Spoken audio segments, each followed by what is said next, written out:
Hello everyone, welcome back to my channel. हमने अपनी previous video में सरफेस केमिस्ट्री के बारे में डिस्कस किया था कि सरफेस केमिस्ट्री के अंदर कोलोइड्स क्या होते हैं, कोलोइड्स कितने टाइप्स के होते हैं, उनकी क्लासिफिकेशन की थी। उसमें हमने लास्ट जो टॉपिक किया था वो था एसोसिएटेड कोलोइड्स का। तो हम एसोसिएटेड कोलोइड्स को मीजल्स कहते हैं, उनके बारे में हम डिस्कस करेंगे। मैंने आपको पिछली वीडियो में भी बताया था, अगर वो वीडियो आपने नहीं देखी है तो उसका लिंक मैं अपनी वीडियो के डिस्क्रिप्शन बॉक्स में डाल रही हूँ, उसे देख लीजिएगा। ठीक है, तो हम शुरू करते हैं मीजल्स को। दोबारा से बता रही हूँ मैं, एसोसिएटिव कोलोइड्स क्या होते हैं। तो आइए हम स्टार्ट करते हैं अपना टॉपिक मीजल्स। मीजल्स को कहते हैं एसोसिएटेड कोलोइड्स। एसोसिएटेड कोलोइड्स को मैंने आपको प्रीवियस वीडियो में भी बताया था कि उस तरह के कोलोइड्स जो कि लो कॉन्सेंट्रेशन पर बिहेव करते हैं स्ट्रॉन्ग इलेक्ट्रोलाइट्स की तरह, which at low concentration behaves as strong electrolytes but at higher concentration.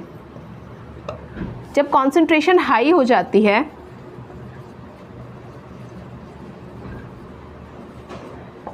Then they form the aggregates. तो वो एग्रीगेट्स की फॉर्मेशन कर देते हैं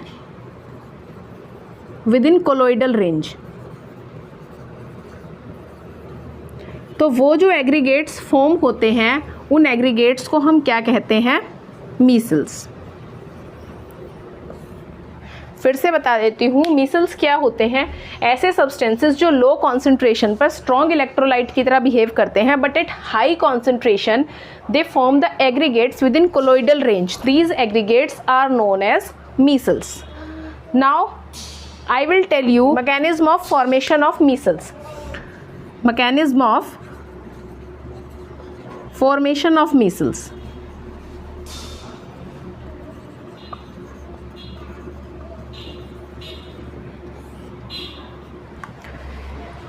हम एग्जाम्पल ले लेते हैं, जैसे किसी सोप या किसी डिटर्जेंट का।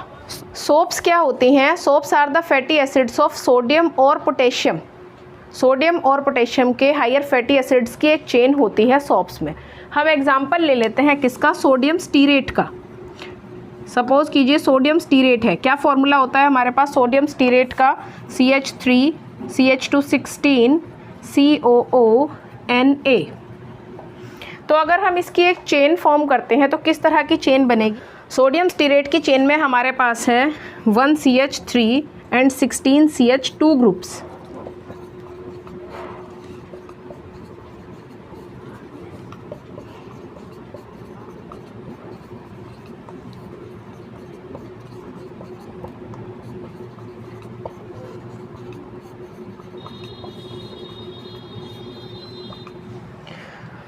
COONA।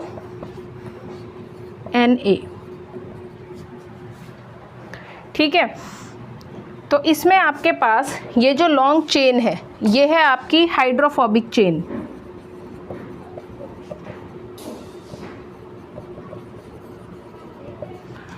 और ये होता है इसका हाइड्रोफिलिक हेड।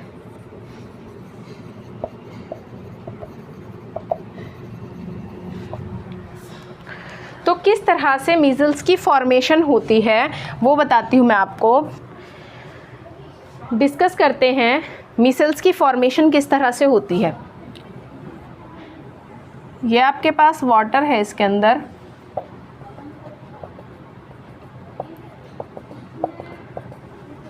जो आपके पास RCO नेगेटिव ग्रुप है, इसमें से R जो होता है यानी कि हाइड्रोकार्बन ग्रुप जो होता है वो प्रेजेंट होता है वाटर के सरफेस पे। R is present on the surface of water. और CO नेगेटिव जो ग्रुप्स होते हैं these are present in water, ये वाटर के अंदर प्रेजेंट होते हैं। These are stearate ions. At higher concentration, at those concentration when micelle is to be formed. Micelle concentration पे क्या होता है? एट मीसल कॉन्सेंट्रेशन ये जो हाइड्रोकार्बन ग्रुप्स होते हैं these points towards the centre of the sphere, they form a sphere. ये एक स्फेयर की फॉर्मेशन करते हैं जिसमें ये सेंटर की तरफ पॉइंट आउट करते हैं और जो COO नेगेटिव ग्रुप्स होते हैं वो कहाँ होते हैं, आउटर सरफेस पे होते हैं, इस तरह से।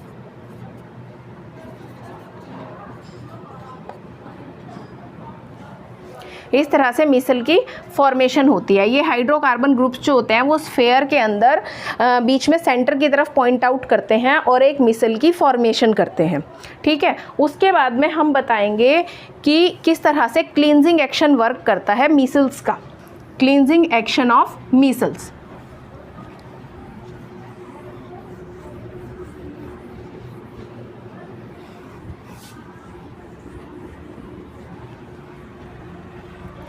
Cleansing action of micelles.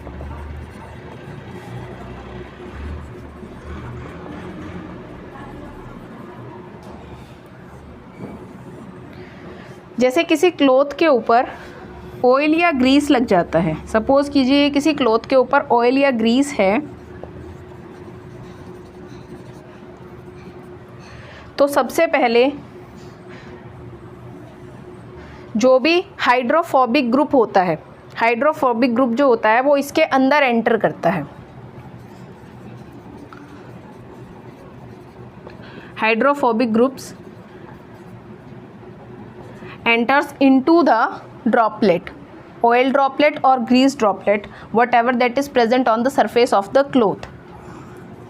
And hydrophilic group जो होता है remains on the outside surface and they forms a misal.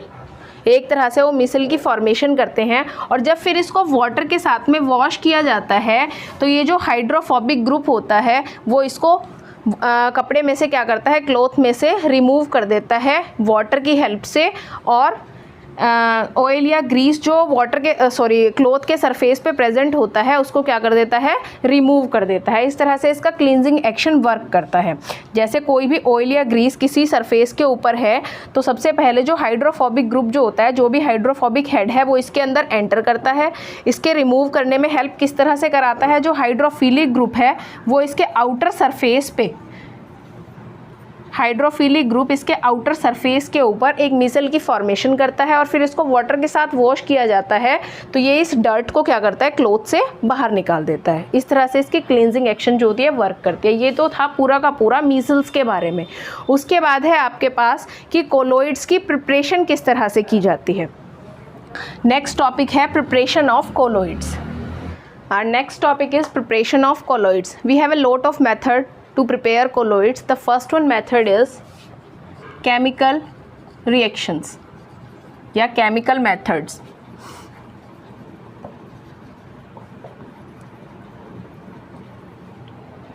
Chemical method से किस तरह से कोलोइडल सॉल्ट्स को प्रिपेयर किया जा सकता है। कोलोइडल सॉल्ट्स में be prepared with the help of oxidation, reduction, hydrolysis, double displacement reactions. In these reactions, the molecules are formed and these molecules aggregates together to form colloids. ठीक है, तो हमारे पास जिस तरह से सपोज कीजिए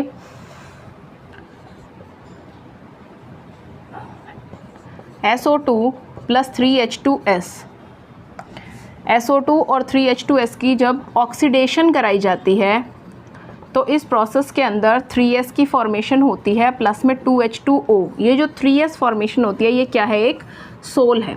तो इसके अंदर कोलोइडल डिस्पर्जन्स को प्रिपेयर किया जाता है किसकी हेल्प से, कोई भी ऑक्सीडेशन, रिडक्शन, हाइड्रोलिसिस या डबल डिस्प्लेसमेंट टाइप की रिएक्शंस करा के, और उसमें जो भी मॉलिक्यूल्स फॉर्म होते हैं वो मॉलिक्यूल्स क्या बनाते हैं, मिलकर सोल्स की फॉर्मेशन करते हैं। ये रिएक्शन है हमारी chemical method to prepare colloidal sols या कोलोइडल सॉल्यूशंस।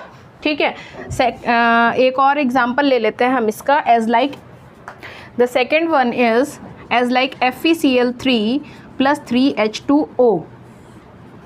जब हम इसकी हाइड्रोलिसिस करते हैं तो उस प्रोसेस के अंदर फॉर्मेशन होती है FeOH thrice plus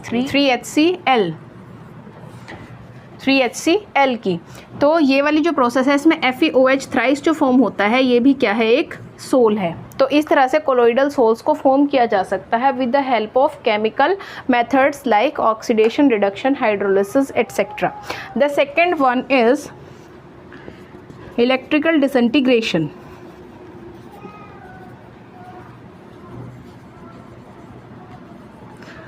that is also known as Bredig's arc method. इस मेथड के अंदर सिंपली क्या किया जाता है, किसी भी डिस्पर्जन मीडियम के अंदर दो इलेक्ट्रोड्स को इमर्स किया जाता है और उनके बीच में क्या किया जाता है, एक इलेक्ट्रिक आर्क को रखा जाता है। जब उसमें हीट प्रोड्यूस होती है तो वो हीट क्या करती है, उस मेटल को वेपराइज करती है। फिर वो वेपराइज मेटल जो होता है कंडेंस होता है और कंडेंस होने के बाद सोल्स की फॉर्मेशन करता है, उसे कहते हैं हम इलेक्ट्रिकल डिसइंटीग्रेशन मेथड। ठीक है, उसमें कुछ इस तरह का आपके पास सेटअप होता है कि आपके पास एक डिस्पर्जन मीडियम है, उस डिस्पर्जन मीडियम के अंदर दो इलेक्ट्रोड्स रखी जाती हैं।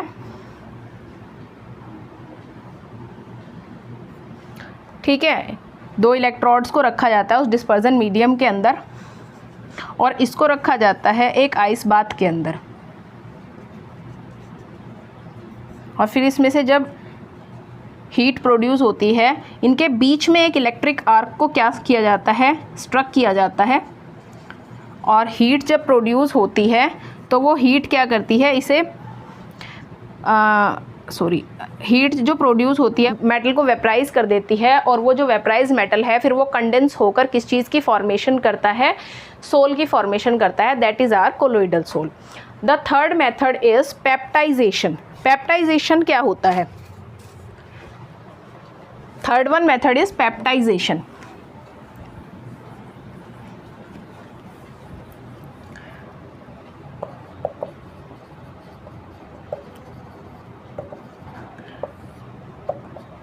पेप्टाइजेशन के अंदर क्या होता है, आपके पास अगर कोई भी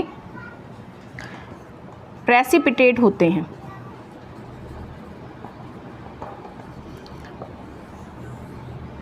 प्रेसिपिटेट्स को किस में मिक्स किया जाता है, डिस्पर्जन मीडियम में with the help of an electrolyte. एक इलेक्ट्रोलाइट की हेल्प से मिक्स किया जाता है बाय शेकिंग।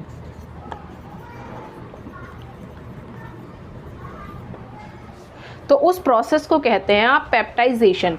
इसमें प्रेसिपिटेट को डिस्पर्जन मीडियम के अंदर मिक्स किया जाता है by shaking with the help of an electrolyte to form the sols, colloidal sols.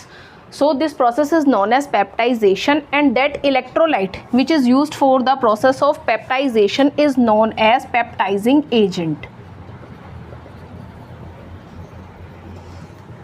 Okay, आज की अपनी वीडियो में हमने डिस्कस किया कि मिसल्स क्या होते हैं, उनकी फॉर्मेशन किस तरह से होती है, उनका क्लींजिंग एक्शन किस तरह से वर्क करता है। ठीक है, और साथ में हमने डिस्कस किया कि कोलोइड्स की प्रिपरेशन किस तरह से की जाती है। अपनी अगली वीडियो में हम डिस्कस करेंगे कि कोलोइड्स को प्योरीफाई किस तरह से किया जाता है, उनकी प्रॉपर्टीज़ क्या क्या हैं और इमल्शन की प्रोसेस क्या होती है, इसके बारे में हम पूरा डिफाइन करेंगे। तो देखते रहिए आने वाली अगली video. Thank you so much.